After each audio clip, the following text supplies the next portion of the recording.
Notre objectif ici, comme la majorité de nos concitoyens, les manifestants et même ceux qui n'ont pas pu effectuer le déplacement, n'est rien d'autre que le départ, bien évidemment, de ces différentes troupes étrangères et plus précisément les troupes françaises. Et par rapport à cela, et je pense bien nous ne sommes pas dans la première manifestation, nous sommes dans la énième manifestation. Et au regard de la manifestation et de la manière dont les concitoyens ont répondu à ce mot d'ordre, je pense bien que nous demeurons optimistes. Compte tenu de la forte mobilisation du peuple, mais aussi des différents peuples du Sahel, le Mali, la Guinée et le Burkina Faso, mais aussi les autres pays limitrophes qui ont approuvé et qui ont exprimé expressément leur désaccord par rapport à une éventuelle intervention militaire au niveau du Niger. Et je pense bien, il faudrait que les gens comprennent une chose.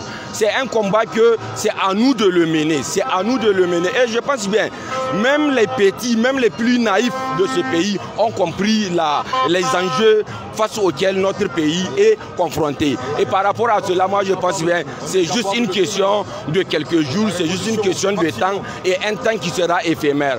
Cette victoire, nous allons la décrocher, Inch'Allah.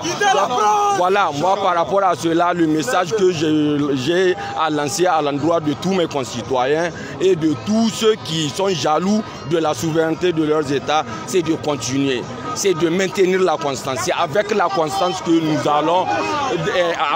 allons arriver au bout de ces différents luttes-là, quoi.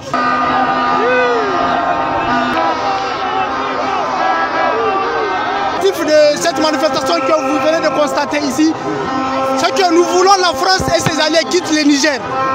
Le peuple nigérien en a marre. Et on est là jusqu'au bout de nos vies, jusqu'au bout de notre dernier souffle. On est déterminé, on va prendre notre destin en main. Si vous voyez les derniers, comment on appelle ça, la semaine passée, c'est la France qui est intervenue de la zone de Tilaberi. Ils ont fait retirer des terroristes. Et nous savons ce qu'ils vont faire. Ils veulent aller former ces terroristes-là et ils leur donnent des armes pour pouvoir attaquer le peuple nigérien.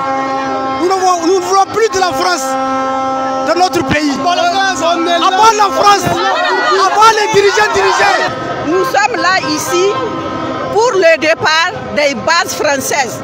Parce qu'il n'est pas sans savoir que les bases françaises qui sont ici, ce sont eux-mêmes les terroristes qui nous tuent aujourd'hui. Ils nous pillent. 63 ans d'aide, ça suffit, ça suffit. On ne veut pas de leur aide. À part la France. Et puis on n'a rien contre, le peuple français. On a affaire avec la politique française et le président Macron, le macroniste. À la CEDEAO, nous on n'a pas peur. Nous en tant que jeunes citoyens nigériens, dignes de nos noms, en tant que patriotes, on en a marre des partenariats nigério-français, quoi. Parce que depuis 1960, à nos jours, jusque-là, la France ne fait que révéler nos ressources minières. L'uranium, jusque-là, les Nigériens n'en profitent rien de notre uranium. Présentement à Niamey pour les vacances. Et ça trouve que notre pays fait face à une situation très difficile. Et du cause des sanctions illégales et illégitimes que la CEDEAO a imposées sur le peuple nigérien et sur l'État du Niger.